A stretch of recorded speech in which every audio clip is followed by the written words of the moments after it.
2 years ago, before March 2020, when so many office professionals lamented that they wanted to work from home, it seemed like a dream without all of those interruptions we have when we're in a co-located space.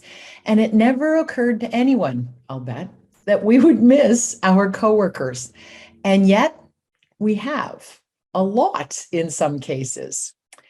Keeping those important office relationships and connections is hard. For any of you who have started a new job in the past 2 years, it has been very hard to make the connections and develop those relationships. And we know that working from home or remote or hybrid will be the norm for many organizations moving forward. We've discovered that we don't all need to live in the same city, never mind the same country, to work together. And even if we do, we may not be in the office at the same time. Yet, we do need to work together, and it works better when we have good working relationships. So this week's top 10 list is how to maintain and develop those relationships even when we don't see each other often or ever. How can we create that? How can we create those relationships and connections that help us do our jobs better?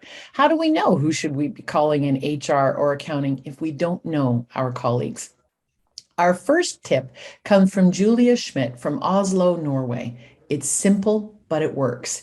Each Friday, Julia and her team have digital coffee break. The same way when we were all in the office together, we might have agreed to meet in the cafeteria at 10 a.m. on Friday mornings for catch-up. Julia has continued to do that online. If you can join in, please do. If work is a little bit busy, we understand. Same time, same place, each week. And it works like a charm.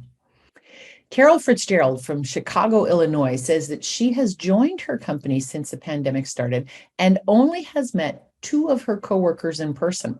I can imagine how hard it would be to feel like you fit in if that were the case. Carol says she does have regular meetings with her boss, but the rest of them all have fun gatherings with adult beverages and games on MS Teams. I'm guessing those meetings are not about work and are about community. So if your company hasn't done that in a while, you should think about doing this. Now, a little over a year ago, I started providing trivia game networking events for companies, and it was really popular. It was a fun and really new line of business for me, but it seems to have stopped over the last 6 months. Companies stopped providing the fun and social time, and they need to get back to it. Has your company stopped? If they have, make sure you encourage it to start up again. Aline LaFrance from Ottawa, Ontario brings us our third tip. Aline says she makes a point to log into any of her team's meetings a few minutes before they start so that she can chat with her colleagues who've done the same.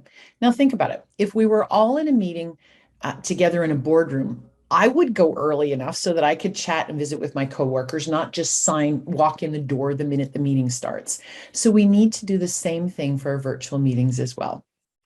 Cheryl Weiss from Victoria, BC says that she ensures that she takes the first few minutes of any call or any meeting for chit chat the same way we do when we meet them in person. Yes, it does take effort, Cheryl says, but that's not ever changed. It's always taken effort to know your colleagues. Don't quit just because it's a different kind of effort.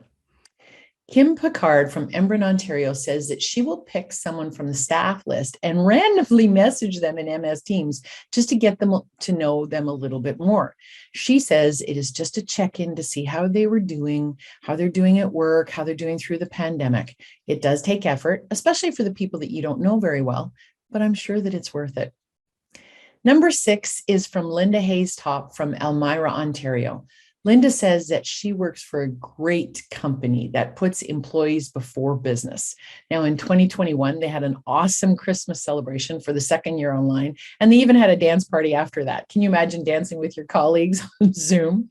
They have a chit chat channel as well as a healthy channel at work, which encourages a lot of personal interaction.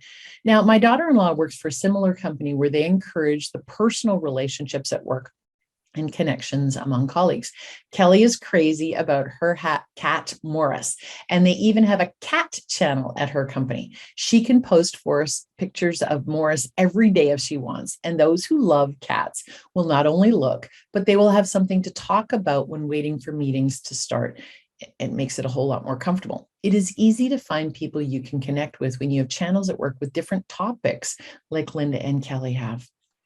One thing I've done a lot more of since the pandemic is one-on-one texting, not on a Teams channel or not on email, but actually picking up my phone and sending text.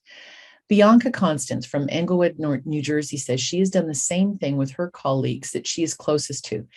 Texting one-on-one seems more personal to me. I respond to my friends pretty quickly, and it makes me feel important when they do the same, and they do. And it's a level of friendship that is deeper if I've got your personal cell phone number and I can text you anytime. I can text you to say, woohoo, we just won a gold medal. Now, not everyone gets that kind of friendship, but it does help create those relationships. Preeti B from Scarborough, Ontario says that her company is all remote and they have a Teams Spotify list that everyone contributes to and listens to. Now, I think you can learn a lot about someone when you know their favorite music. By the way, mine is country music and I'm on Spotify. So send me your list and I can go listen to it when I'm out for a run and know what your kind of music is. And I think that's a neat connection. Dorothy Beauregard from Toronto, Ontario says that she has struggled in her company to connect as she doesn't really belong to a team. And she misses those water cooler and hallway chats that we used to have. You're not alone, Dorothy. And so Dorothy says, like Kim's tip above, she makes a point to meet for online coffee chats with new employees. Now, wouldn't it be great if you were a new employee and someone like Dorothy reached out to you? I remember what it felt like to be a new employee back when we were in the office, and to have someone to invite you to lunch or coffee was awesome. It's even harder to connect when we're remote. So go out of your way and have a coffee meeting or lunch with the new person. And number 10 comes from Deborah Becker from Toronto, Ontario. Deb shares that it is a real struggle on some days to feel that connection. I think we can all agree to that. And she recommends that attending Zoom meetings even when you don't want to. Now I'm going to take Deb's tip a step further and ask that when you do Zoom, Teams, WebEx, doesn't matter, turn your camera on. We connect when we see each other. So not only is it important for you to see others, it's important for people to see you too. Working remotely or hybrid has caused us to learn many new things. One of them is a new way to create relationships and connections at work.